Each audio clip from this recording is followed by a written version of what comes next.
ధ్యానించుకునేటువంటి విషయాలను మనం గమనించినట్లయితే, యేసు ప్రభు సిలువలో మరణించడానికి కారణాలు, యేసు ప్రభు సిలువలో మరణించడానికి గల కారణాలలో మనం మొదటి కారణం చూసాం. ఏమిటది? దేవుని ఉగ్రతను భరించడం మొదటి కారణం. ఇప్పుడు రెండో కారణం మనం చూద్దాం, దయచేసి గమనించండి. యెషయా గ్రంథం 53వ అధ్యాయం 10వ వచనం ఒకరు చదవండి. ఎఫెసీయులకు రాసిన పత్రిక 5వ అధ్యాయం 2వ వచనం ఒకరు చదవండి. అతని నలుగొట్టుటకు యెహోవాకు ఇష్టమైంది, ఆయన అతనికి వ్యాధి కలగజేశాడు. అతడు తనను తానే అపరాధ పరిహారార్థ బలిగా చేయగా అతని సంతానము చూచును, అతడు దీర్ఘాయుష్మంతుడగును, యెహోవా ఉద్దేశము అతని వలన సఫలమవుతుంది. ఓకే, ఎఫెసీయులకు రాసిన పత్రిక 5వ అధ్యాయం 2వ వచనం. క్రీస్తు మిమ్మును ప్రేమించి పరిమళ వాసనముగా ఉండుటకు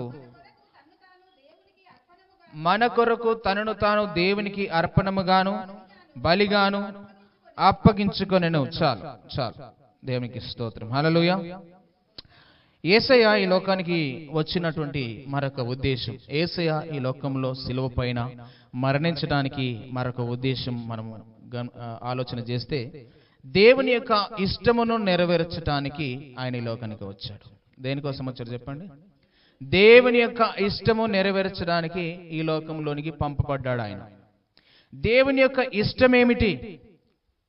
దేవుని యొక్క ఇష్టమేమిటి అని అంటే, మనం చదివినటువంటి వాక్య భాగంలో 53వ అధ్యాయం యెషయా గ్రంథము 10వ వచనంలో, ఆయనను నలగొట్టడానికి యెహోవాకు ఇష్టమైంది.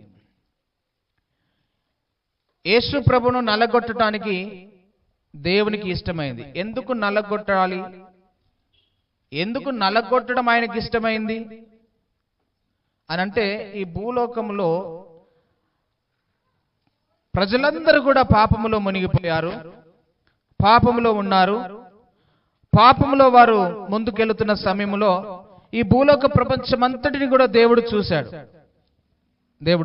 నేను లాస్ట్ టైం కూడా గుర్తు చేసిన, ఆయన చూసినప్పుడు భూలోకం అంతా కూడా చెడిపోయినది. ఆది కాండములో మనం చూస్తాం. ఆయన నరులను చూసినప్పుడు భూలోకములో నరులందరూ కూడా తమ తమ నడతను చెరుపుకొని ఉన్నారు. ఎవరికి ఇష్టమైన త్రోవ వారు వెళుతూ ఉన్నారు. యెషయా గ్రంథములో మనం చూస్తే 53వ అధ్యాయం 4వ వచనం నుంచి 6వ వచనం వరకు, నిశ్చయముగా అతడు మన రోగములను భరించెను, మన వ్యసనములను సహించాడు, అయినను మొత్తబడిన వానిగా, దేవుని వలన బాధింపబడిన వాడిగా, శ్రమ నొందిన వానిగా మనం అతనిని ఎంచితిమి. మన అతిక్రమములన్నీ కూడా, మన అతిక్రమములను బట్టి అతడు గాయపరచబడ్డాడు, మన దోషములను బట్టి నలగొట్టబడ్డాడు, మన సమాధానార్థమైన శిక్ష అతని మీద మోపబడింది, అతడు పొందిన దెబ్బల చేత మనకు స్వస్థత కలుగుచున్నది. మనమందరము గొర్రెల వలె త్రోవ తప్పిపోతిమి, మనలో ప్రతివాడు తనకిష్టమైన త్రోవను తొలగిపోయాడు. హల్లెలూయా. ప్రతి ఒక్కరు, భూలోకంలో ఉన్న ప్రతి ఒక్కరు, దేవుడు చూసినప్పుడు ప్రతి ఒక్కరు గొర్రెల వలె త్రోవ తప్పిపోయారు. ఎవరికి ఇష్టమైన త్రోవ వారు వెళుతున్నారు, ఎవరికి ఇష్టమైన మార్గమును వారు ఎన్నుకున్నారు. మార్గములు అనేకమున్నాయి, ఈ లోకంలో మార్గములు అనేకమున్నాయి, మతాలు అనేకములున్నాయి, ఆచారాలు అనేకములున్నాయి. అయితే ఎవరికి ఇష్టమైన మార్గములో వారు వెళుతున్నారు, ఎవరికి ఇష్టమైన త్రోవను వారు ఎన్నుకున్నారు. దేవుడు ఇచ్చిన త్రోవను చెరిపివేసుకున్నారు. ఆయన మంచి మార్గములో నడిపించడానికి ఇష్టపడుతున్నాడు. యేసు ప్రభు చెప్పాడు, నేనే మార్గము సత్యము జీవము, నా ద్వారా తప్ప తండ్రి యొద్దకు ఎవరు కూడా చేరలేరు, వెళ్ళలేరు. అయితే ఆ మార్గమును చెరిపివేసుకొని ప్రతి ఒక్కరు కూడా ఏమైపోయారు? తమకిష్టమైన త్రోవను తొలగిపోయారు. ఇది దేవుడు చూశాడు. దేవుడు చూసినప్పుడు మనుషుల మీద ఆయనకు కోపం వచ్చింది. మొదట మనము చూసాం ఆది కాండములో ఆదాము అవ్వలు పాపము చేసినప్పుడు దేవుడు వచ్చి వారిని తోటల నుంచి వెళ్ళగొట్టాడు. తర్వాత నోవా కాలంలో ప్రజలు పాపము చేస్తున్నప్పుడు, భూలోకమంతా కూడా పాపముతో నిండినప్పుడు, ఈ భూలోకంలో పాపము ఘోరాతి ఘోరముగా దేవునికి కనబడినప్పుడు ఆయనకు కోపం వచ్చింది. 40 పగళ్ళు 40 రాత్రులు వర్షం కురిపించి ప్రజలందరినీ తీసేశాడు. నోవా కుటుంబాన్ని మాత్రం ఉంచాడు. కారణం ఏంటిది? ఎందుకు ఉంచాడు? నేను దీని గురించి చాలాసార్లు చెప్పిన. నోవా ఒక్కడే అక్కడ నీతిమంతుడిగా కనపడ్డాడు. ఆయన చుట్టూ ఉన్న ప్రజలందరూ కూడా పాపములో ఉన్నారు, వ్యభిచారంలో ఉన్నారు, మోసగాళ్ళుగా ఉన్నారు.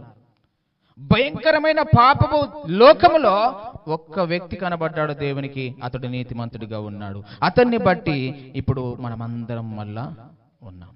హల్లెలూయా. అంతకు ముందు ఉన్న ప్రజలందరినీ కూడా దేవుడు ఏం చేశాడు? తన ఉగ్రతను చూపించి వర్షమును కురిపించి అందరినీ కూడా తీసేశాడు. ఇప్పుడు మరలా దేవుడు అంటున్నాడు, ఆ పాపము చేసిన ప్రజలందరి పైన దేవునికి కోపం వస్తూ ఉంటే యేసు ప్రభు ఏం చేసినాడంటే తండ్రి దగ్గర మన కొరకు విజ్ఞాపన చేసి మన మీదకి రావాల్సినటువంటి కోపాన్ని, ఉగ్రతను అంతా కూడా మన మీదకి రాకుండా చేయడానికి ఆయన ఇష్టపడి ఈ లోకానికి మధ్యవర్తిగా వచ్చాడు. మనకు దేవునికి మధ్యవర్తిగా ఉండి మన మీద రావాల్సిన ప్రతి శిక్షను దేవుడు అడ్డుకున్నాడు, యేసుప్రభు అడ్డుకున్నాడు. అందుకనే రెండవ కారణం ఏంటిదంటే ఆయన ఇష్టము నెరవేర్చారు. ఏంటిది ఆయన ఇష్టం అంటే, ఈ లోక ప్రపంచములో ఉన్న ప్రజలందరూ పాపము చేశారు, వీరందరినీ నేను నలగొట్టాలి, వీరందరినీ తీసివేయాలి అని అనుకున్నాడు దేవుడు. అయితే అప్పుడు యేసయ్య అన్నాడు, వద్దు తండ్రి, వీరందరి దోషము, వీరందరి పాపము నా మీద మోపు. అందుకని మనం చదివినటువంటి వాక్య భాగంలో మన దోషమంతా కూడా ఆయన మీద మోపబడి ఉన్నది. మన అతిక్రమములను బట్టి అతడు గాయపరచబడ్డాడు. అతడు మన కోసం రోగిగా చేయబడ్డాడు, వ్యసనపరుడుగా చేయబడ్డాడు, వ్యాధిని అనుభవించేవాడుగా చేయబడ్డాడు, కొట్టబడ్డాడు, వెలివేయబడ్డాడు, ఎన్నో హింసలు పడ్డాడు. కారణం ఏంటిదనంటే నిన్ను నన్ను రక్షించడం కోసం. ఇప్పుడు ఆయన చిత్తం ఏంటిదనంటే, యేసయ్య చిత్తం ఏంటిది, తండ్రి చిత్తం ఏంటిదనంటే మనమందరం రక్షించబడాలి. మనమందరము గొర్రెల వలె త్రోవ తప్పిపోయినాము కదా, మరలా ఒకే త్రోవలో మనం వెళ్ళాలి, ఒకే మార్గమును మనం ఎన్నుకోవాలి. దేవుడు కలిగి ఉన్నటువంటి మార్గం, యేసు ప్రభు చెప్పినటువంటి మార్గములో మనం వెళ్ళిపోవాలి. ఆ మార్గం కూడా మనం వెళ్ళాలి అని అంటే యేసు ప్రభు దగ్గరికి మనం రావాలి. యేసు ప్రభు మన కోసం ఏదైతే చేయడానికి వచ్చాడో దానిని సంపూర్ణంగా, పరిపూర్ణంగా ఈ లోకంలో చేసి ముగించాడు. ఏదైతే తండ్రి చిత్తమని అనుకున్నాడో అది చేయడానికి వచ్చాడో అది ముగించాడు ఈ లోకంలో. ఇంకా మనం ముందుకు చదువుతూ వెళుతూ ఉంటే గనక తిమోతికి రాసిన పత్రికలో, 2వ తిమోతి పత్రికలో 1వ అధ్యాయం 9వ వచనం చదువుకుందాం. మన క్రియలను బట్టి కాక మన స్వకీయ సంకల్పమును బట్టి అనాది కాలముననే క్రీస్తు యేసునందు మనకు అనుగ్రహించెను మన రక్షకుని ప్రత్యక్షత వలన బయలుపరచబడునైనా తన కృపను బట్టి మనలను రక్షించి పరిశుద్ధమైన పిలుపుతో ఆయన మనల్ని పిలిచాడు. చాలు సిస్టర్, థ్యాంక్ యూ. ఇక్కడ మనం అనాది సంకల్పమును బట్టి తన కృప అనాది కాలములనే క్రీస్తు యేసునందు మనకు అనుగ్రహింపబడింది. హల్లెలూయా. అనాది సంకల్పం ఇది, దేవుని సంకల్పము. క్రీస్తు యొక్క కృప మన మీదికి రావాలనేది ఆయన సంకల్పం. ఆ కృపను బట్టి మనల్ని దేవుడు రక్షించుకోగలుగుతున్నాడు. మనం చదివినటువంటి ఎఫెసీయులకు రాసిన పత్రికలో 5వ అధ్యాయం 2వ వచనములో ఏం చదువుకున్నాం మనము? మనల్ని ఆయన ప్రేమించి పరిమళ వాసనముగా ఉండటానికి యేసుక్రీస్తు మన కొరకు తనను తాను దేవునికి బలి అర్పణముగా అప్పగించుకున్నాడు. మనము దేవునికి పరిమళ వాసనముగా ఉండటానికి, నిష్కలంకులుగా ఉండటానికి, పరిశుద్ధులుగా ఉండటానికి, మనల్ని దేవుడు తన ఎదుట నిలబెట్టుకోవడానికి ఆయన మన కొరకు అర్పణముగా అర్పించబడ్డాడు. ఈ లోకంలో బలిగా తనను తాను అప్పగించుకున్నాడు. మనము పొందవలసినటువంటి ప్రతి గాయము ఆయన పొందాడు. మనం పొందవలసిన ప్రతి అవమానము ఆయన భరించుకున్నాడు. మనకు రావాల్సిన ప్రతి శిక్ష ఆయన మీద వేసుకున్నాడు. ప్రతి దోషము, ప్రతి శాపము, ప్రతి పాపము నీ కొరకు నా కొరకు దేవుడు యేసుక్రీస్తు ప్రభుల వారు భరించడానికి ఈ లోకానికి వచ్చారు. అది తండ్రి యొక్క చిత్తమై ఉన్నది. ఆయన నలగొట్టడం తండ్రి చిత్తమై ఉన్నది.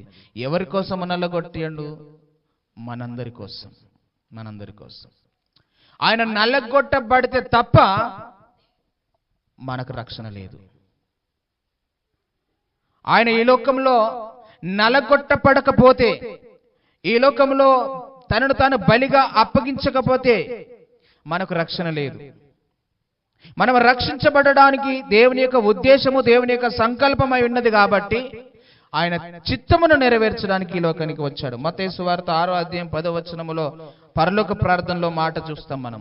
6వ అధ్యాయం 10వ వచనం, పరలోకమందున్న మా తండ్రి, నీ నామం పరిశుద్ధపరచబడునుగాక, నీ రాజ్యం వచ్చునుగాక, నీ చిత్తం పరలోకమందు నెరవేరినట్లు భూమి అందును నెరవేరునుగాక. చాలు, పరలోకమందు దేవుని చిత్తము నెరవేరినట్లుగా భూమి అందు నెరవేరునుగాక. 12వ అధ్యాయం 50వ వచనం చూడండి. 12వ అధ్యాయం 50వ వచనం.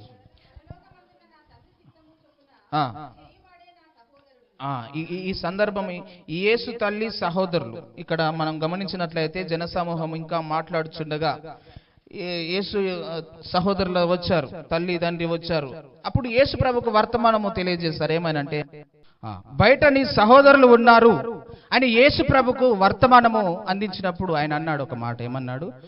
ఎవరు నా సహోదరులు, ఎవరు నా తల్లి, ఎవరు నా తండ్రి? నా తండ్రి చిత్తము చేయువాడే నా తల్లి, నా తండ్రి, నా సహోదరులు. హల్లెలూయా. యేసు ప్రభు చెప్పిన మాట. నా తండ్రి చిత్తము చేసేవాళ్ళే నా తల్లి, నా తండ్రి, నా సహోదరులు. రైట్. నెక్స్ట్ ఇంకొక వచనం చదువుకుందాం. 26వ అధ్యాయం మత్తయి సువార్త 26వ అధ్యాయం 42వ వచనం. మరలా రెండవ మారు వెళ్ళి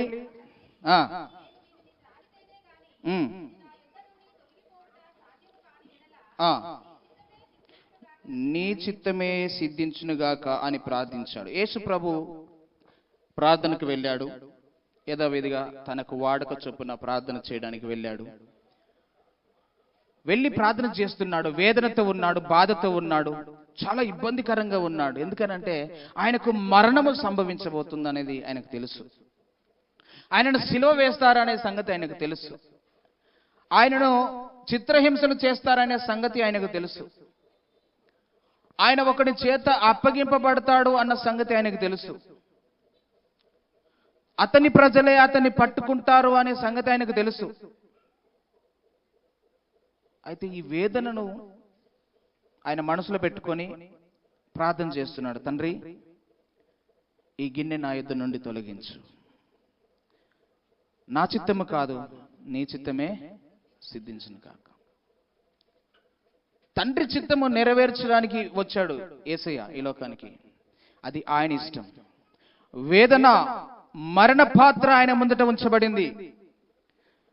మరణ పాత్ర ఆయన ముందట ఉంచబడింది. లూకా సువార్తలో మనం అక్కడ కూడా చూస్తాం. 22వ అధ్యాయం 42వ వచనంలో అక్కడ కూడా ఇదే మాట కనబడుతుంది. ఆయన ప్రార్థన చేసి ఇదే మాట అక్కడ మాట్లాడుతూ ఉంటాడు. లూకా సువార్త 22వ అధ్యాయం 42వ వచనం.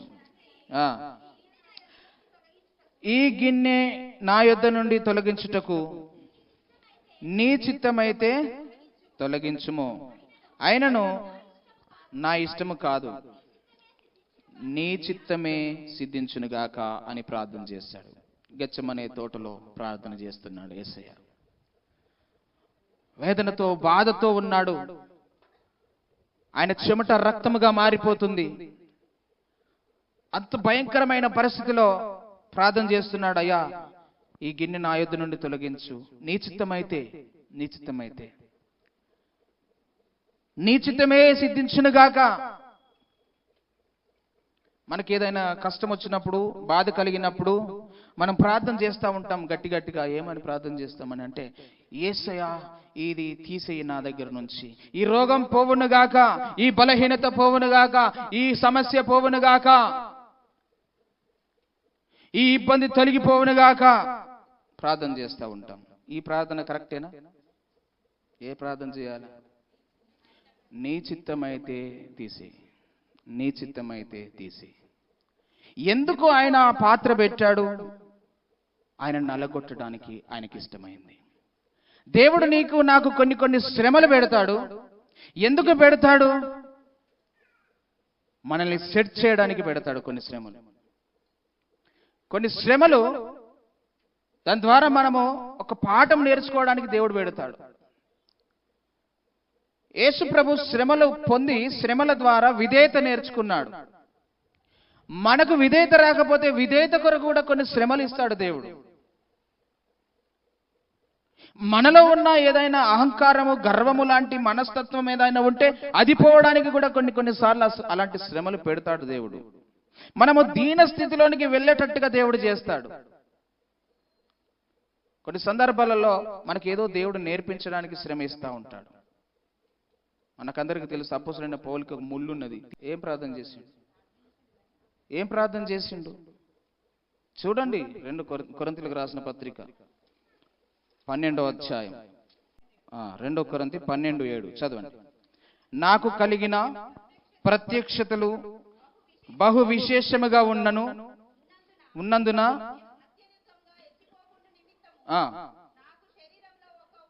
నాకు శరీరంలో ఒక ముళ్ళు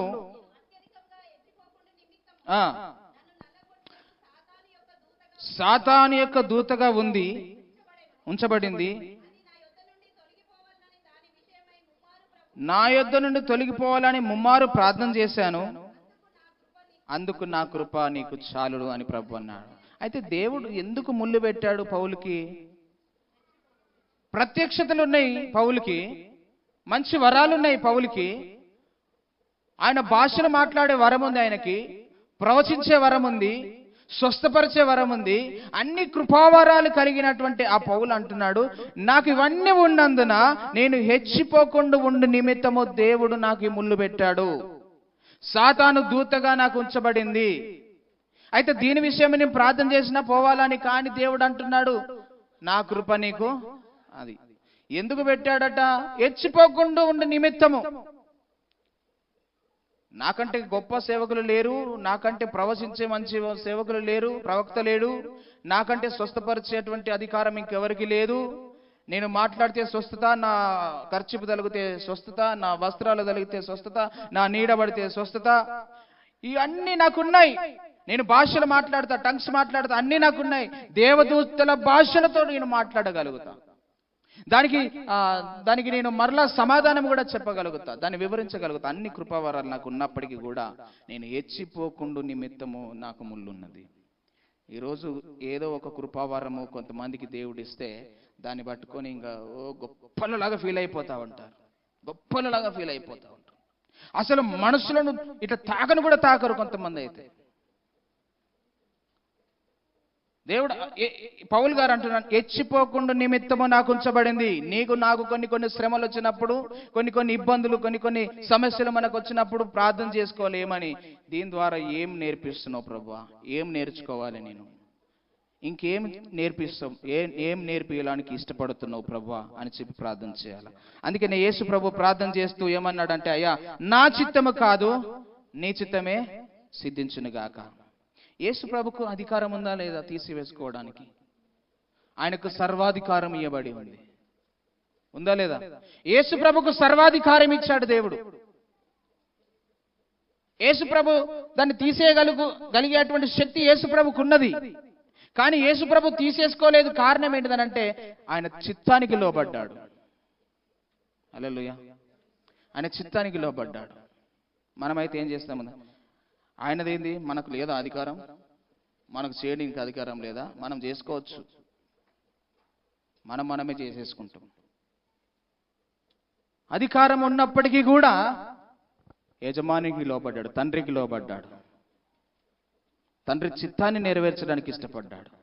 ఈరోజు ఏదైనా అధికారం ఉంటే ఇంకా నాకు మొత్తం అధికారం నాకే ఉన్నది, ఇంకెవరి మాట నాకు అవసరం లేదు అన్నట్టుగా ఫీల్ అవుతూ ఉంటాం కొన్నిసార్లు. కొంతమంది లేదు, మన పైన ఒకరు ఉంటారు అధికారులు, వారికి మనం లోబడాలి, వారి చిత్తం ఏంటిదో కనుక్కోవాలి, ఆ చిత్త ప్రకారంగా వెళ్ళాలి. అంతేగాని నాకు అది అన్ని అధికారాలు ఇవ్వబడ్డాయి, ఇంకా ఆయనతోటి పని లేదు, నాకు ఈయనతోటి పని లేదు అనడానికి వీల్లేదు. యేసు ప్రభుకి సర్వాధికారం ఇవ్వబడ్డది, అయినప్పటికీ కూడా తండ్రి చిత్తము కొరకు కనిపెట్టుకున్నాడు. యోహాను సువార్తలో మనం చూస్తే ఆయన చిత్తం ఏంటిదో అక్కడ మనం గమనించవచ్చు. 4వ అధ్యాయం, యోహాను సువార్త 4వ అధ్యాయం 34వ వచనం.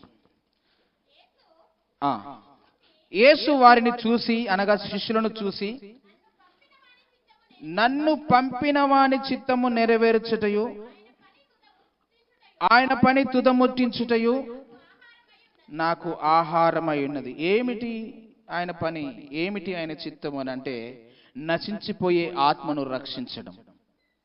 లూకా సువార్త 19:10లో కూడా ఆ మాట చెప్తాడు.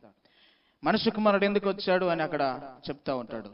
నశించిన దాన్ని వెతికి రక్షించుటకు మనుష్య కుమారుడు వచ్చెను అనే మాట అక్కడ రాయబడి ఉన్నది. ఇక్కడ యేసయ్య ఒక పని మీద ఉన్నాడు. ఏం పని అని అంటే సమరయ స్త్రీ దగ్గరికి వెళ్ళాడు, ఆమెతో మాటలు కలిపాడు, ఆమెతో మాట్లాడుతూ తండ్రి యొక్క ఉద్దేశమును ఆమెకు తెలియజేశాడు, తండ్రి చిత్తమును ఆమెకు బయలుపరచాడు, ఆమెకు తెలియజేశాడు. తండ్రి నిన్ను ప్రేమిస్తున్నాడు, నువ్వంటే తండ్రికి ఇష్టము, నువ్వు నీ పాపములు వదిలిపెట్టుకొని రా దేవుని దగ్గరికి, తండ్రి యొద్దకు అని యేసు ప్రభు ఎప్పుడైతే చెప్పాడో, ఆమె చేసినవన్నీ ఎప్పుడైతే చెప్పినాడో అప్పుడు ఆమె ఆ కుండ అక్కడ వదిలిపెట్టి ఊరిలోనికి వెళ్ళి ప్రకటించింది, నేను చేసినవని నాతో చెప్పినవాడు ఈయన మెస్సయ్య కాడా, రండి మీరందరూ చూడండి వచ్చి అని ఊరిలోకి వెళ్ళి సాక్ష్యం ఇచ్చింది ఒక స్త్రీ. ఆ స్త్రీ ఎప్పుడైతే సాక్ష్యం ఇచ్చిందో అందరూ, ఊరు వారందరూ ఆమె వెంట పరిగెట్టుకుని వచ్చి ఆయనను చూసి అనేకులు ఆయన యందు విశ్వాసం ఉంచారు. హల్లెలూయా, హల్లెలూయా. ఈరోజు నువ్వు పరిగెత్తుకొని ఊళ్ళోకి వెళ్ళి సాక్ష్యం ఏం చెప్తున్నావు? నువ్వు బయట ఏమి వింటున్నావు, ఎవరితో మాట్లాడుతున్నావు, ఏం మాట్లాడుతున్నావు, ఊర్లో నీ సాక్ష్యం ఏం చెప్తున్నావు, ఎవరి గురించి సాక్ష్యం చెప్తున్నావు?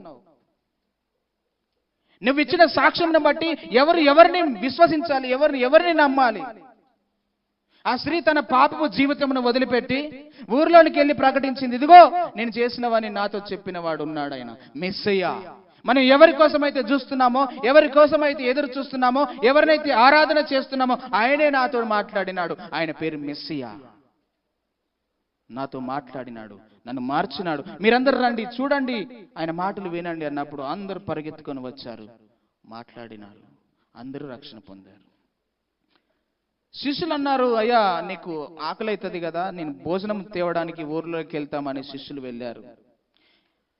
యేసు ప్రభు మనుషునిగా ఉన్నాడు కాబట్టి ఆయన ఈ లోకంలో ఆకలిగా ఉన్నాడు, దప్పికగా ఉన్నాడు, నిద్రపోయాడు, అలసిపోయాడు, మనిషిలాగానే ఆయన ఉన్నాడు. 100% దేవునిగా 100% మనిషిగా ఈ లోకంలో ఉన్నాడు. ఎందుకు అని అంటే మనిషికి మాదిరిగా ఆయన ఈ లోకంలో ఉన్నాడు. అయితే ఆకలికొని ఉంటావు కదా, నీకు ఆహారం తేవడానికి వెళతామని శిష్యులు వెళ్ళి తిరిగి వచ్చేసరికి అయ్యా భోజనము చేయమన్నప్పుడు ఆయన అంటున్నాడు వారితో, ఏమన్నాడు? నన్ను పంపిన వాని చిత్తము నెరవేర్చడము, ఆయన పని పూర్తి చేయడము నాకు ఆహారమై ఉన్నది. హల్లెలూయా. ఆయన పంపిన చిత్తము ఆత్మను రక్షించడం, ఆత్మల రక్షణ, నశించిపోయేటువంటి వారిని వెతికి వెతికి రక్షించడము ఆయన చిత్తము. యేసు ప్రభు ఈ లోకంలో 33.5 సంవత్సరాలు జీవించి తన పని ముగించుకొని సర్వలోకానికి వెళ్ళి సర్వ సృష్టికి సువార్త ప్రకటించుడని శిష్యులకు చెప్పి ఆయన వెళ్ళిపోయాడు. ఇప్పుడు ఆ పని ఎవరు చేయాలి? ఆ పని ఎవరు చేయాలి? సువార్త ప్రకటన పని ఎవరు చేయాలి? ఆత్మల రక్షణ పని ఎవరు చేయాలి? ఎస్, నేను చేయాలి, మనము చేయాలి, మనం అందరము చేయాలి. మనకు అప్పగింపబడినటువంటి బాధ్యత అది, ఆయన చిత్తమది. ఆయన చిత్తము చేయకుండా ప్రభువా ప్రభువా ప్రభువా అని పిలిస్తే ఏం ప్రయోజనం లేదు. ప్రభువా ప్రభువా అని పిలుచువాడు పరలోక రాజ్యము పోడు గాని నా తండ్రి చిత్తము ప్రకారము చేయవాడే పరలోక రాజ్యము చేరుతాడు. నువ్వు భాషలు మాట్లాడిన ఫలితం లేదు, ప్రవచించిన ఫలితం లేదు, పెద్ద పొడుగు ప్రార్థనలు చేసిన ఫలితం లేదు, బాగా ఆరాధించిన ఫలితం లేదు, నువ్వు ఏమి చేసినా ఫలితం లేదు, గొప్ప ప్రసంగాలు చేసిన ఫలితం లేదు. కానీ నువ్వు ఆత్మలను రక్షిస్తే ఆయన చిత్తము నెరవేర్చడమే. హల్లెలూయా. యేసుప్రభు అక్కడ వెళ్ళి ప్రసంగం చేసిండా? మాట్లాడి ఆమె మనసును మార్చేసిండు. వెంటనే ఆమె కుండ వదిలిపెట్టింది, తన పాపపు జీవితాన్ని వదిలిపెట్టి ఊర్లోకి వెళ్ళింది, ప్రకటించేసింది. అంతే. ఒక స్త్రీ ప్రకటించడం బట్టి ఆమె కూడా మంచి స్త్రీయా? ఒక సాక్ష్యం కలిగి ఉన్న స్త్రీయా? ఒక వ్యభిచారి, ఒక వేశ్య మాట విని ఊరు ప్రజలు కదిలి వచ్చారు యేసయ్య దగ్గరికి. ఈరోజు నువ్వు మాట్లాడితే వినరా?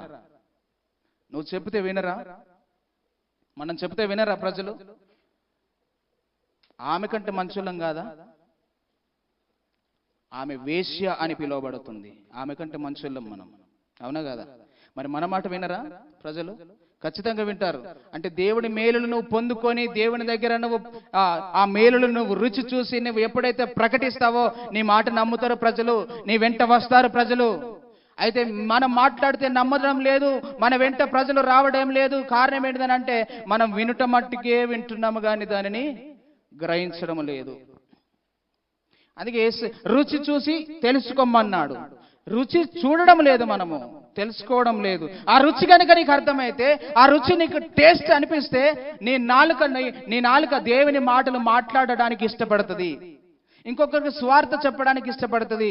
ఆ రుచి నీకు అనుభవంలో లేదు కాబట్టి నువ్వు స్వార్థ అనేది మర్చిపోయినావు, లోకవార్తను చెప్పడానికి ఇష్టపడుతున్నావు. నీకు ఏది మధురం అనిపిస్తుంది అని అంటే లోకవార్త మధురంగా ఉన్నది, యేసయ్య వార్త మధురంగా లేదు. రుచి చూసి తెలుసుకోమన్నది దేవుని యొక్క వాక్యం. నీ మాట లోకం వింటలేదనంటే నీ సాక్ష్యం బాగలేదన్నట్టు అర్థం. నీ మాట నీ పక్కోళ్ళు వింటలేరంటే నువ్వు ఆమె కంటే సాక్ష్యం లేదు అన్నట్టు ఇంకా అర్థం. ఒక వేశ్య చెబితే ఊరంతా కదిలి వచ్చారండి. ఒక స్త్రీ, సమరయలో ఉన్న స్త్రీ, ఒక పాపపు స్త్రీ తన బ్రతుకు మార్చుకొని ఊర్లోకి వెళ్ళి ప్రకటించింది. వెంటనే ఊరు వాళ్ళందరూ వచ్చారు, వారందరూ కూడా మారు మనసు పొందారు. హల్లెలూయా. వారిలో అనేకులు ఆయన యందు విశ్వాసం ఉంచిరి. ఉందా లేదా మాట? చదవండి. యోహాను సువార్త 4వ అధ్యాయం. సాక్ష్యం ఇచ్చిన స్త్రీ యొక్క మాటను బట్టి ఆ ఊరిలోని సమరయులలో అనేకులు ఆయన యొద్దకు వచ్చారు, ఆయన యందు విశ్వాసం ఉంచారు. హల్లెలూయా. అనేకులు ఆయన యొద్దకు వచ్చి ఆయన యందు విశ్వాసం ఉంచారంట. Praise the lord. ఏం చెప్తున్నా నేను? నశించిన దాన్ని వెతికి రక్షించడం అనేది దేవుని యొక్క చిత్తమైనది. తండ్రి యొక్క చిత్తము నెరవేర్చడానికి యేసు ప్రభు ఈ లోకానికి వచ్చాడు. హెబ్రీయులకు రాసిన పత్రిక 10వ అధ్యాయం,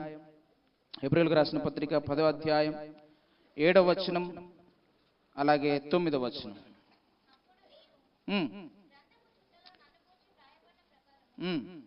దేవా, నీ చిత్తము నెరవేర్చుటకు ఇదిగో నేను వచ్చి ఉన్నానంటిని.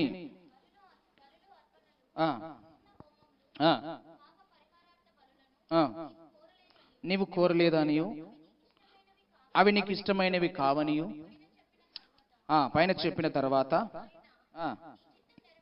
నీ చిత్తము నెరవేర్చడానికి ఇదిగో నేను వచ్చి ఉన్నాను అని చెప్పుచున్నాడు. రైట్. ఇక్కడ మనం చూసినట్లయితే యేసు ప్రభు ఒక్కసారి అర్పించబడటం అనేది ఈ పారాగ్రాఫ్ లో మనం చూస్తాం. మొదటి నుంచి మనం చదివితే కనుక ధర్మశాస్త్రానికి అపోజిట్ గా యేసు ప్రభు ఈ లోకానికి సిలువ వేయడానికి పంపబడ్డాడు. చదువుదాం ఒకసారి మొదటి నుంచి మెల్లమెల్లగా ఒక్కొక్క వచనం చదువుకుందాం. ధర్మశాస్త్రము రాబోతున్న మేలుల ఛాయగలదే కానీ ఆ వస్తువుల నిజ స్వరూపము కలది కాదు గనుక ఆ యాజకులు ఏటేటా ఎడతెగకుండా అర్పించే ఒకే విధమైన బలులు వాటిని తెచ్చువారికి ఎప్పుడు కూడా సంపూర్ణ సిద్ధి కలగజేయనేరవు. అంటే ధర్మశాస్త్రం ఏం తెలియజేస్తుంది? అది రాబో మేలులకు నీడగా ఉన్నది, ఛాయగా ఉన్నది. అది సంపూర్ణము చేయబడింది. అయితే దాని గురించి ఏటేటా ప్రతి సంవత్సరం ఏం చేస్తున్నారు? పాపము చేస్తూ బలి అర్పిస్తా ఉన్నారు. పాపము చేస్తూ బలి అర్పిస్తున్నారు. ఇది సంపూర్ణ సిద్ధి ఎప్పటికీ కూడా చేయలేదు, కలగదు కూడా. ధర్మశాస్త్ర ప్రకారంగా వెళితే ఏ రోజుకు కూడా సంపూర్ణ సిద్ధి కాలేదు. మనం సంపూర్ణముగా నీతిమంతులుగా చేయబడలేము, సంపూర్ణులుగా మనము పరిశుద్ధులుగా చేయబడలేము, సంపూర్ణముగా మనం దేవుని పిల్లలముగా ఉండలేము. అందుకనే 2వ వచనం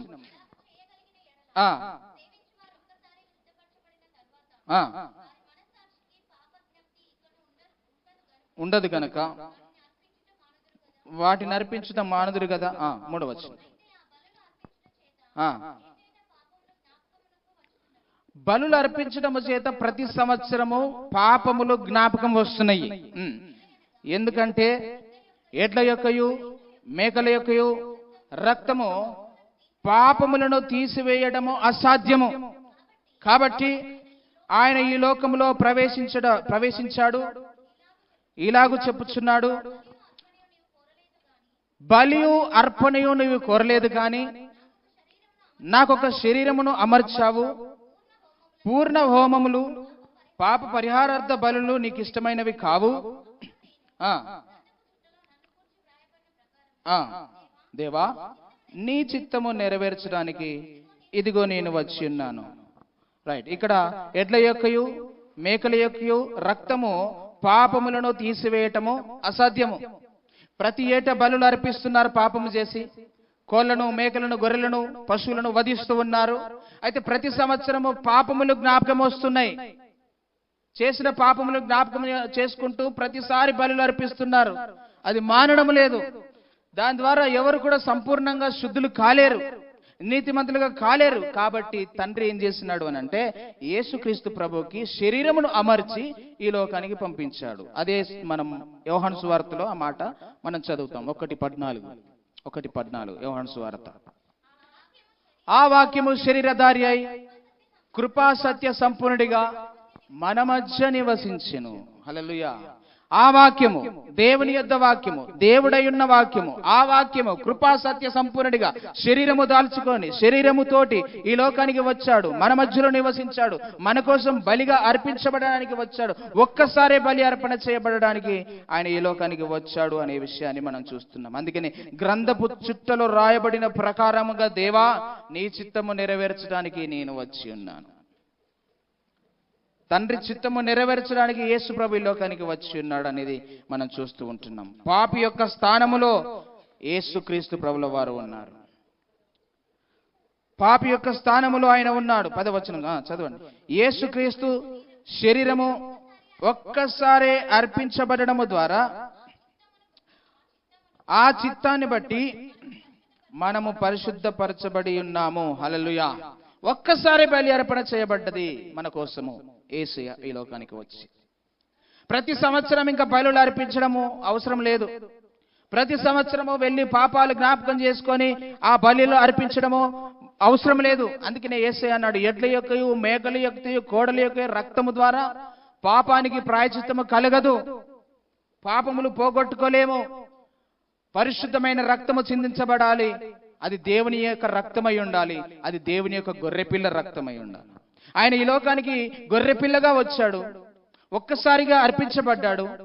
వదకు దేబడు గొర్రెపిల్ల బొచ్చు కత్తిరించు వాని ఎదుట ఏ విధంగా మౌనంగా ఉంటుందో, ఆయన ఈ లోకములో మనందరి పాపములను మోస్తూ, మన అందరి భారమును మోస్తూ, మనందరి శాపమును భరిస్తూ ఆయన మౌనం వహించి మనందరి పాపములకు పరిహారము చెల్లించడానికి ఒక్కసారి బలి అర్పణము చేయబడ్డాడు. ఇది ఆయన తండ్రి అయిన దేవుని యొక్క చిత్తమై ఉన్నది. హల్లెలూయా, హల్లెలూయా. 53 యెషయా గ్రంథం 10వ వచనములో మనము చదువుకున్నటువంటి వాక్య భాగం మరొకసారి జ్ఞాపకం చేసుకుందాం. అతనిని కొట్టుటకు యెహోవాకు ఇష్టమైంది. ఆయన అతనికి వ్యాధి కలగజేశాడు. అతడు తనను తానే అపరాధ పరిహారార్థ బలిగా చేయగా అతని సంతానము చూసును. అతడు దీర్ఘాయుష్మంతుడవుతాడు. యెహోవా ఉద్దేశం అతని వలన. రైట్, ఆమేన్, హల్లెలూయా. ఇప్పుడు తండ్రి యొక్క ఉద్దేశం ఏంటిది? ఆయన చిత్తం ఏంటిది? ఏమనుకున్నాం ఇప్పటిదాకా? ఆయన నల్లగొట్టడము ఒకటి, రెండవది నశించిపోతున్న ఆత్మలను రక్షించడం. రైట్. ఇప్పుడు తండ్రి యొక్క చిత్తమును నెరవేర్చడానికి వచ్చిన యేసయ్య ఆయన సంపూర్ణంగా నెరవేర్చి వెళ్ళిపోయాడు. సంపూర్ణంగా నెరవేర్చి వెళ్ళిపోయాడు. అందుకనే ఆయన వేదన పడుతూ, శ్రమ పడుతూ 22వ అధ్యాయం మత్తయి సువార్త, 27వ అధ్యాయంలో మత్తయి సువార్తలో 46వ వచనంలో, నా దేవా నా దేవా నన్నెందుకు చేయి విడిచిపెడతాడు. ఎందుకో తెలుసా? ఆయన చిత్తం నెరవేర్చబడడానికి. నేను కొన్ని సార్లు విడిచిపెడతాడు. అప్పుడు మన ప్రార్థన ఎట్లుంటుందంటే, దేవా నన్ను చూస్తలేవా? దేవా నాకు వచ్చిన బాధ నీకు తెలియదా? దేవా నాకు వచ్చిన సమస్య నీకు తెలియదా? నువ్వు చూస్తలేవా అంటే కొన్నిసార్లు వదిలిపెడతాడు ఆయన చిత్తము నెరవేర్చడానికి. హల్లెలూయా. ఎఫెసీయులకు రాసిన పత్రికలో మనం చదివినటువంటి వాక్య భాగము 5వ అధ్యాయం 2వ వచనంలో ఏమని ఉన్నది? క్రీస్తు మనల్ని ప్రేమించి పరిమళ వాసనగా ఉండటానికి మన కొరకు తనను తాను దేవునికి అర్పణముగాను బలిగాను అప్పగించుకున్నాడు. నీవు నేను పరిమళ వాసనముగా ఆయన ఎదుట ఉండడానికి, ఆయన ఎదుట నిలబడటానికి, నిర్దోషులుగా నిష్కలంకులుగా ఆయన ఎదుట ఉంచడానికి, వధువు సంఘముగా మనందరినీ ఆయన ఎదుట నిలబెట్టడానికి తనను తాను బలి అర్పణముగా అర్పించుకున్నాడు. తనను తాను బలియాగము చేయబడ్డాడు. మనమందరం పరిపూర్ణులుగా ఉండటానికి ఆయన ఇష్టపడ్డాడు. మనందరి పాపము, అందరి దోషము, అందరి శాపము ఆయన మీద మోపుకున్నాడు. మన కొరకు మనం పొందవలసిన ప్రతి శిక్ష యావత్తు ఆయన భరించాడు. మీరు గమనించండి, మీరు ఊహించుకోండి ఒకసారి. మన మీద పడవలసిన ప్రతి కొరడా దెబ్బ, మనకు రావలసిన ప్రతి కొరడా దెబ్బ ఆయన మీద పడ్డది. మనకు రావాల్సిన ప్రతి నింద, ప్రతి ఒక్క అవమానము ఆయన భరించుకున్నాడు. మనకు రావాల్సినటువంటి ఆ బల్యపు పోటు ఆయన భరించుకున్నాడు. ముళ్ళ కిరీటము ఆయన భరించుకున్నాడు. కాళ్లకు చేతులకు మేకులు ఆయన భరించుకున్నాడు. ఎవరి కోసం ఇదంతా? ఎవరి కోసం? నా కోసం, నీ కోసం. నా కోసం, నీ కోసం. ఇంత చేసి దేవుడు మనకేం చెప్తున్నాడు అని అంటే, సర్వలోకానికి వెళ్ళి సర్వ సృష్టికి సువార్తను ప్రకటించండి. నా గురించి మీరు ప్రకటించండి. అనేకులను శిష్యులుగా చేయండి. ఎవరిని చేయాలా? శిష్యులుగా చేయాలి. అనేకులను క్రైస్తవులుగా చేయమని దేవుడు చెప్పలే, కానీ శిష్యులుగా చేయాలన్నాడు. శిష్యులైతే తర్వాత వారు క్రైస్తవులు అవుతారు. అంతియోకయలో శిష్యులు క్రైస్తవులుగా పిలువబడ్డారు. ఎప్పుడైతే నువ్వు శిష్యత్వపు పని చేస్తావో, ఎప్పుడైతే నీవు తగ్గించుకొని నువ్వు ముందుకు వెళుతావో, దేవుని పనిలో, పరిచర్యలో నీ వంతుగా నీకున్నటువంటి, నీకు అప్పగింపబడినటువంటి పని ఏదైతే నీవు తగ్గించుకొని చేస్తావో, నువ్వు శిష్యుడిగా ఎప్పుడైతే పిలువబడతావో, ఎప్పుడైతే శిష్యుడిగా ఉంటావో, ఆ తర్వాత నువ్వు క్రైస్తవుడిగా మారుతావు. యేసయ్య ఈ లోకానికి పరిచర్య చేయడానికి వచ్చాడు, చేయించుకోవడానికి రాలేదు అని అన్నాడు. నేను లోకానికి పరిచర్య చేయడానికి వచ్చాను, చేయించుకోవడానికి రాలేదు అన్నాడు. మనలో అనేకులు ఏమవుతారు అంటే, పరిచర్య చేయించుకోవడానికి ఇష్టపడుతున్నాం, చేయడానికి ఇష్టపడతలేదు. చాలా మంది నాకు ఎవరైనా చేస్తే బాగుండాలి అనే పరిస్థితిలో ఉన్నాం. నన్ను ఎవరైనా గుర్తిస్తే బాగుండు అనే పరిస్థితిలో ఉన్నాం. నన్ను ఎవరైనా సన్మానం చేస్తే బాగుండు అనే పరిస్థితిలో ఉన్నాం. యేసు ప్రభు పరిచర్య చేసినందుకు ఆయనకు సన్మానం కాదు, అవమానం జరిగింది. చిన్న చిన్న అవమానాలను మనం తట్టుకోలేకపోతే దేవుని పరిచర్యలో మనం నిలబడలేము. దేవుని సువార్తను మనం ప్రకటించలేము. దేవుని చిత్తాన్ని మనం నెరవేర్చలేం. మనం ఇందాక నేను చదువుకున్నటువంటి మాట, ఏప్రిల్కి రాసిన పత్రిక 12వ అధ్యాయం 2వ వచనంలో, ఆయన ఎదుట ఉంచబడిన ఆనందము కొరకు అవమానమును నిర్లక్ష్య పెట్టాడు. మనము నిర్లక్ష్య పెడతలేము గనక సువార్త ప్రకటించడానికి ఇష్టపడతలేము. మనం మాట అంటే పడతలేము కాబట్టి, మనం ఏదైనా వస్తే సహించుకోవడం లేదు కాబట్టి, మనం ఓర్చుకోవడం లేదు కాబట్టి, మనం సువార్త చెబితే ఎవరు వినడం లేదు. మన సాక్ష్యం బాగలేదు. మనం సాక్ష్యం బాగుంటే ఎవరైనా వింటారు మన మాట. సమరయ స్త్రీ కంటే మనం మంచోళ్ళమని నేను చెప్తున్నా. ఆమె కంటే మనం మంచోళ్ళము. కాబట్టి ఇంకా మంచి సాక్ష్యము కలిగి, దేవా నీ చిత్తాన్ని నెరవేర్చడానికి నన్ను వాడుకో అని ప్రార్థన చేస్తే దేవుడు నీ ద్వారా ఆయన చిత్తాన్ని నెరవేర్చడానికి ఇష్టపడుతున్నాడు. యేసుక్రీస్తు ప్రభుల వారిని బట్టి తండ్రి యొక్క ఉద్దేశము నెరవేర్చబడింది. ఇప్పుడు మనం ఇంకా ఆయన చిత్తము ఇంకా నెరవేరుస్తూ ఉండాలి. ఆయన కొరకు మనం కనిపెడుతూ ఉండాలి. ఆయన వచ్చేంత వరకు, మనం చచ్చేంత వరకు ఆయన చిత్తాన్ని నెరవేరుస్తూ ఉండాలి, ప్రకటిస్తూ ఉండాలి. ఆయనకు ఈ లోకానికి మాదిరిగా మనం ఉండాలి. మనం వాక్యాలు చదవడమే కాదు, పాటించడం కూడా నేర్చుకోవాలి. ఈ లోకానికి మీరు ఉప్పై ఉన్నారు అని అంటే దాని అర్థం ఏంటిది? ఉప్పై ఉన్నారంటే అర్థం ఏంటిదండి? ఈ లోకానికి మీరు వెలుగై ఉన్నారు అని అంటే దాని అర్థం ఏంటిది? చీకట్లో ఉన్నటువంటి వారికి వెలుగు చూపించడానికి దేవుడు నిన్ను ఏర్పరచుకున్నాడు, నిన్ను నిలబెట్టుకున్నాడు. దేవుని యొక్క వెలుగు నీకు వచ్చింది కాబట్టి నువ్వు దేవునిలో నిలబడ్డావు. నీవు దేవుని యొక్క వెలుగును అనుభవిస్తే ఇతరులకి ఆ వెలుగును చూపించాలి. అది దేవుని యొక్క ఉద్దేశం.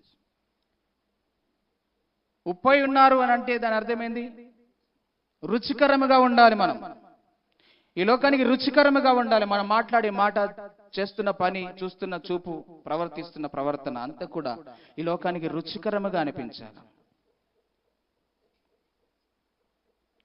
యేసు ప్రభు ఏ విషయంలో కూడా తన చిత్తాన్ని నెరవేర్చుకోలేదు. 30 సంవత్సరాలు తల్లిదండ్రులతో ఉన్నాడు. 30 సంవత్సరాలు తల్లిదండ్రులతో ఉన్నాడు. 3.5 సంవత్సరాలు సంపూర్ణంగా తండ్రి చిత్తములో ఉన్నాడు. ఆయన తండ్రి చిత్తమును నెరవేర్చడానికే ఉన్నాడు.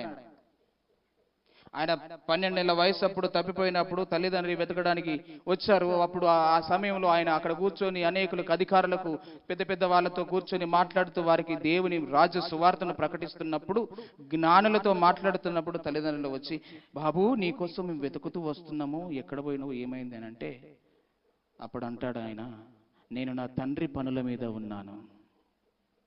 ఎవరి పనులు? ఆయన సొంత పని కోసం రాలే, ఆయన సొంత చిత్తము నెరవేర్చుకోవడానికి రాలే. నా తండ్రి పనుల మీద నేనున్నాను. నా సమయం ఇంకా రాలేదు.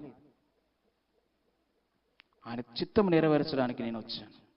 ఈరోజు మనకు అప్పగింపబడిన బాధ్యత, నశించిపోతున్న ఆత్మను రక్షించే బాధ్యత మనకు అప్పగించాడు దేవుడు. సర్వలోకానికి వెళ్ళి సర్వ సృష్టికి ప్రకటించమన్నాడు. బూది గంతముల వరకు వెళ్ళమన్నాడు. అవసరం లేదు, ఎక్కడికో వెళ్ళాల్సిన అవసరం లేదు. మన పక్కోళ్ళకి, మన ఇంటి వాళ్ళకి సువార్త మనం చెప్పితే చాలు. మన ఇంట్లో ఉన్నటువంటి వారిని, నశిస్తున్నటువంటి వారిని దేవుని దగ్గరికి తీసుకొస్తే చాలు. అది దేవుని చిత్తం. మనం ఒక్కరమే వచ్చి కూర్చోవడం కాదు, ఒక్కరమే వచ్చి వినడం కాదు, ఒక్కరమే దేవుని మేలులు అనుభవించడం కాదు, కానీ మనతో పాటు మన కొలీగ్స్ ఉన్నారు, మన ఇంటి వారు ఉన్నారు, మన బంధువులు ఉన్నారు, మన స్నేహితులు ఉన్నారు. ఎంతో మంది నశించిపోతున్నారు. వాళ్ళకు లేని ధన్యత నీకు ఇచ్చాడు దేవుడు. వాళ్ళు ఎంతో మంది నశించిపోతున్నారు. వారికి తెలియదు దేవుని మార్గం అంటే. వారికి ఒక్క మాట చెప్పగలిగితే చాలు, ఒక్క మాట చెప్పి వారిని రక్షించుకుంటే చాలు, దేవుని వైపు త్రిప్పితే చాలు. యేసు ప్రభు అన్నాడు, ఆయన చిత్తము నెరవేర్చటము నాకు ఆహారమై ఉన్నది. నన్ను పంపిన వాని చిత్తము నేను నెరవేర్చాను. ఆయనకు తిన్నంత బరాబర్ అయిపోయింది, తిన్నంత తృప్తి అయిపోయింది. మనకి ఏదన్నా పని జరిగితే మనకు ఎట్లా ఉంటుంది? ఇంకా తిన్నంత అయిపోయింది, నాకు జాలిగా, ఇది సంతోషకరంగా ఉన్నది అని అంటాం. తండ్రి కూడా యేసు ప్రభును బట్టి సంతోషిస్తున్నాడు. ఎందుకో తెలుసా? ఆయన చిత్తము నెరవేర్చడానికి సంపూర్ణంగా ఉన్నాడు. ఆయన సంపూర్ణంగా చేయబడ్డాడు. మనము కూడా ఆయన చిత్తం నెరవేర్చడానికి ఇష్టపడదాం. ఎన్నో ఆత్మలు నశించిపోతూ ఉన్నాయి. వాటి గురించి మనం ప్రార్థన చేద్దాం, ప్రకటిద్దాం, దేవుని వైపు మళ్ళిద్దాం. ఆయనలాగా మనము యేసుక్రీస్తు లాంటి ప్రేమను మనం చూపిద్దాం. యేసుక్రీస్తులాగా మనం తగ్గించుకుందాం. యేసుక్రీస్తులాగా మనకు ఎన్నో అవమానాలు వస్తాయి, నిందలు వస్తాయి, భరించుకుందాం, ఓర్చుకుందాం. దేవుని రాజ్య సువార్తను ప్రకటించడానికి ముందుకు వెళదాం. ఆయన పనిలో మనం ఉందాం. దేవుడు వాక్యం దీవించును గాక. ప్రార్థన చేసుకుందాం.